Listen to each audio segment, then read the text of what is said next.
Hi guys, and welcome to the first episode of Tolkien Abridged. This is with Abridged by a Scot. I am Rabu, I am the titular Scot. The mission statement for this series is that Tolkien, it's wonderful, sometimes a little bit hard to understand. What else is hard to understand, but also wonderful? The Scottish. So here we go. We are doing the Silmarillion Abridged, and we're going to be covering today the first chapter, which is called Ainulindalë, which means the music of the Ainur.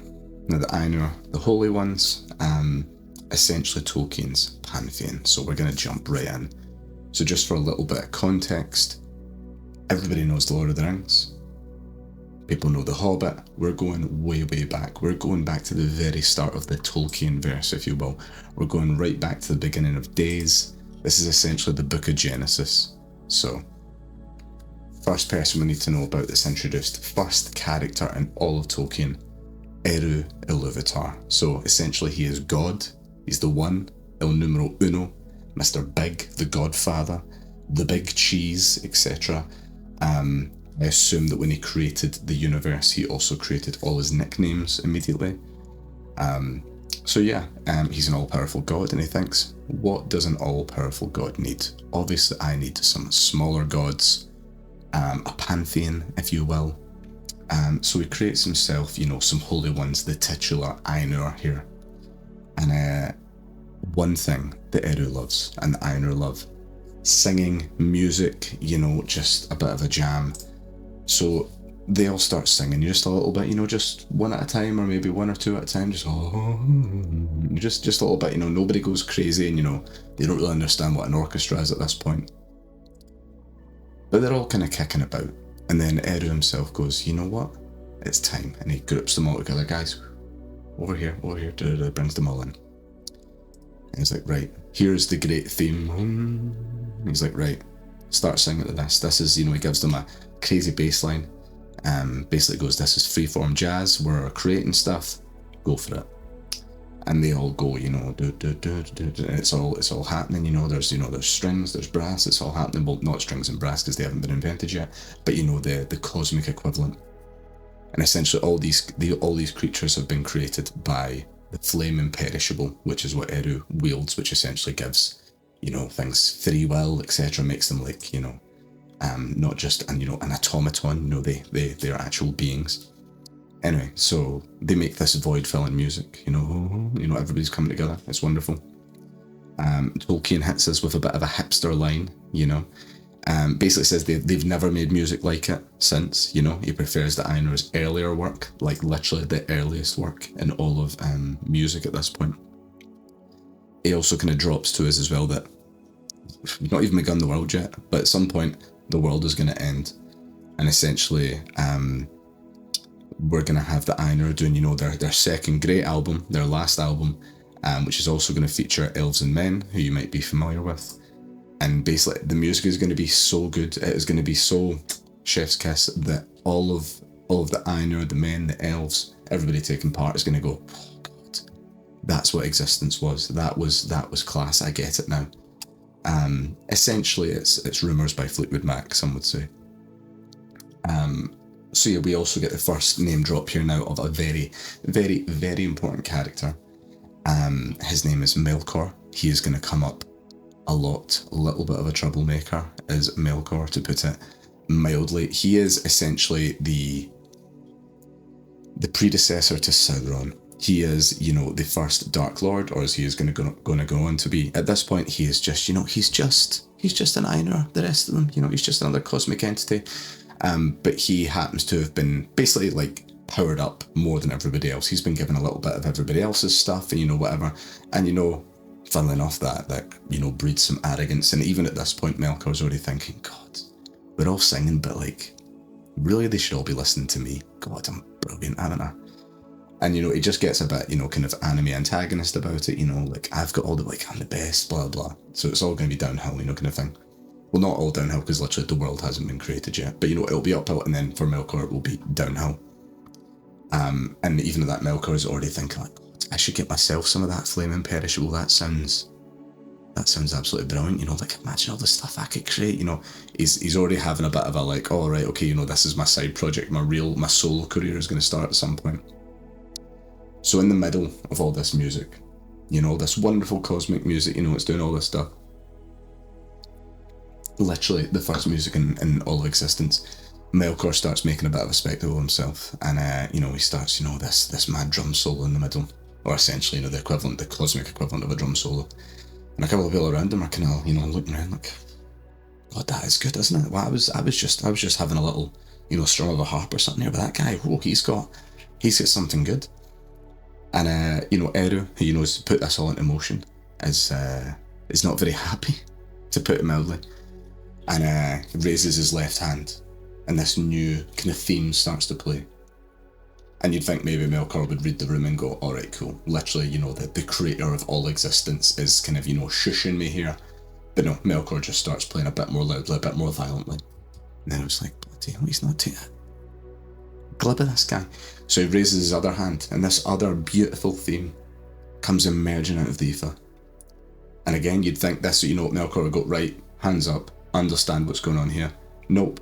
Goes crazy. It's basically just playing like the same riff over and over again. He's button mashing, he's going absolutely tonto. And at this point, Eru's like, right, okay, you've forced me to do this. Raises both his hands, and this like just gigantic chord plays and just wipes out the rest of the music. That's it. We're done. We're done for music for the day, Melkor, well done. And he essentially starts to cut this promo on Melkor, and he starts to tell him, you know, like, you might be the best of the Ainur, you might be the cream of the crop.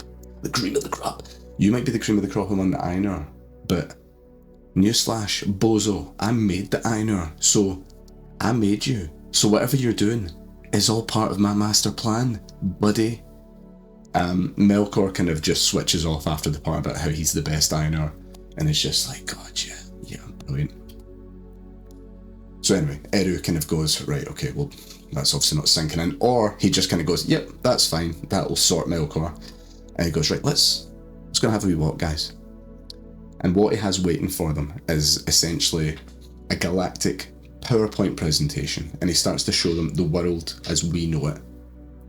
Some of the slides are locked, you know, you need admin privileges, only Eru has that, so, you know, he has to just kind of skip through, like, oh, you know, that's not for you guys to see.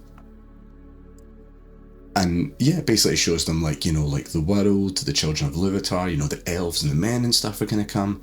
And the Ainur are like, God, we thought we were just having a bit of a sing-song, but we're actually going to play a big game of Civilization. This is going to be absolutely brilliant. And yeah, so, you know, the majority of them are like, awesome, like, I want to be part of the world. The world looks, you know, Zawarodo. This looks absolutely great. I want to help out the men and the elves and all that. That looks absolutely class. And even Melkor himself is like, God, yeah, you know, I'm going to help and stuff. But in his mind, he's already thinking, like, I am going to be like the god emperor of the world. This is going to be so good. So, you know, giving him all that power was definitely a great idea. Thanks, Eru. But yeah, so they look at all these different things, and we get the first name drop as well of, you know, the world Arda, essentially. You know, it's not Middle Earth. Middle Earth is going to be a smaller portion of this, you know, kind of, you know, down the line. But as it stands, you know, like we have a globe, we have Arda, and in particular the Ainur are like, what's that? You know, that's that watery stuff. The sea, love it. Cannot get enough of the sea. They are natural mariners. And now here we get like a little bit of a rundown of three of the real big hitters, the big swinging dicks among the Ainur. So we've got Ulmo. He's basically Poseidon. You know what Poseidon is like. You know, loves the sea even more than the rest of them. You know, like that's how crazy we're talking. We've got Manwë. So he's basically like Zeus for this pantheon, kind of. Also, like, a lot more benevolent, a lot less shagging, a lot less, you know, demigods, you know, sired, etc. And he loves the wind, you know, and the sky and all that kind of stuff. And the third one that we learn about is Aule. So he's basically Hephaestus, you know, he likes the earth, he likes smithing and stuff. He's more of a, like, he loves making new stuff. He's not so good at maintaining it. You know, he's not really like a maintenance guy. He's not first line support. He's just, you know, new project, boom, somebody else take care of it, boom, new project. And at this point, Eru takes Ulmo aside. And he's like, God, look at all this, isn't it? Like, you know, we created, like, you guys created this from your music. And Melkor's doing all that stuff. Look, look, he's barely even put a dent in it. Everything's going to be great. Everything's going to be fine. And almost like, yeah, man. Yeah, no, you're right. Like, God, like, I hadn't even thought half this stuff. Like, he's just, like, totally just crazy about water. Obviously, like we mentioned, a total hydrohead. But, like, he was still thinking about, like, ponds and lakes and puddles and stuff. And I was like, oh my God, snowflakes. How did you come up with that? Rain. It's coming from the... Oh, God, yep, this is absolutely tremendous. And Eru also kind of goes, by the way, you should be good pals with Manwë, by the way, because, you guys kind of go together. Peanut butter and chocolate, so, go for that. Anyway, so, blah, blah, blah. Big PowerPoint presentation is now over. Both streaming services cut off. They get hit with the old Black Mirror, and they're like, whoa, what, where did it go? What's going on? What we doing? Eru goes, basically like, that was, but you guys are in, right? You are invested, right? I don't blame you. And basically hits them with the big reveal, like, it wasn't just a PowerPoint presentation. It wasn't just an idea. The Earth, Arda, is actually, and boom, there it is. Powered by the flame imperishable, a perfect globe, ripe for, just all this stuff that they've been shown. And so immediately also the Ainur are like, fuck, yes, get me down on that globe. And they also get like a nifty little name change kind of thing. So they are now going to be called the Valor, which is the powers of the world. Essentially, they're not going to be like true cosmic entities anymore. They're going to, again, be more like a pantheon, but it's going to be, they have like limiters put on them. People might be familiar with the concept of, Gandalf having to, like, is like a spirit, but then he is put in the body of an old man and it kind of limits his power kind of thing. It's a kind of bigger version of this kind of thing. Anyway, so they're now the Valor. And they get down there and they realise, bit of a fly in the ointment. Maybe, should have read the old T's and C's before they jumped in here. Turns out that Eru's whole thing was more of a concept. You know what I mean? And they get down there and, essentially it's like, like the Buster Keaton thing of like the facade of the house. It turns out, they're like, oh God, what a lovely mansion. And then they go around the side and they realise, oh, there's nothing here. And they realise, oh wait, we actually have to like create all this stuff. We've just, they've basically just got like a big sandbox to play in. They're like, right, here we go, boys, let's get to work. In particular, the monster trio, Manwë, Ulmo, Aule, they are going both in on it, creating things left and right. It's absolutely brilliant. And in this early version as well, Melkor's still involved, obviously, because he's always, he's a bit of a sticky beak, likes to, stick himself in it. And essentially, Melkor is like running around licking everything. He's just kind of going, that's mine, that's mine, that's mine. And also kind of just goes, by the way, guys, I know that that we've not really like talked this over, but I'm kind of the king of this world. I'm the best. Eru said it himself, so no need for a vote, no need for democracy. Here we go. Self-appointed monarch. Manwë, in particular, not so hot on this idea, essentially hits him with the old Monty Python and the Holy Grail line, just kind of, I didn't vote for you. And all the other Valar also go, none of us voted for you, Melkor. In fact, none of us really like you. You're kind of a douche. Melkor doesn't take this well. Runs away, licking his wounds, giving it the old, I'll get you next time, and your little cosmic dog too. So he's out the picture for, 5 minutes. Anyway, so now we get a bit of a description of, kind of the Valar's powers and what they can kind of do. In this case, obviously, they can do all sorts, but in particular, like how they look and they act and stuff. So essentially the Valar can like shapeshift, they can take on any form they want, they can be invisible and whatever, like even men and elves wouldn't be able to even see them and stuff. Like, yeah, so like everybody can kind of fully customize themselves, do whatever, like, gonna look like cool as shit, I'm gonna do this, I'm gonna go like this, blah, blah. And this is the point where Melkor sees this and goes, God, all these guys look so cool, they've got like really cool costumes and stuff.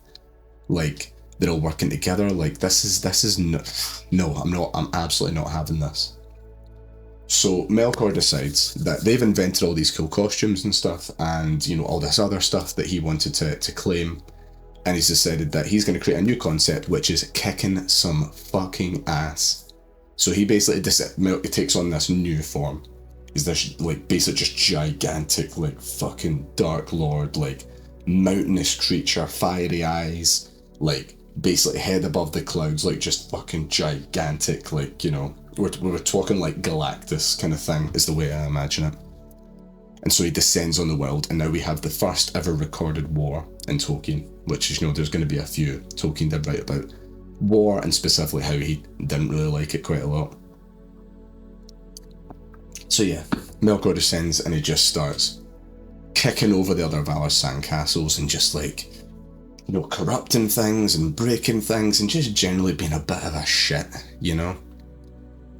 And yeah, we're kind of left at this point with now like the first war ever, you know, like the Valar versus Melkor handicap match. Here we go. Is set up for chapter 2, which is going to be called the Valaquenta. So we also have the first ever cliffhanger in Tolkien. But that is the end of today's episode. Thank you for joining me. I have been Rabu. I have been the Scot that abridges things, and I will catch you in the next one. Bye, guys.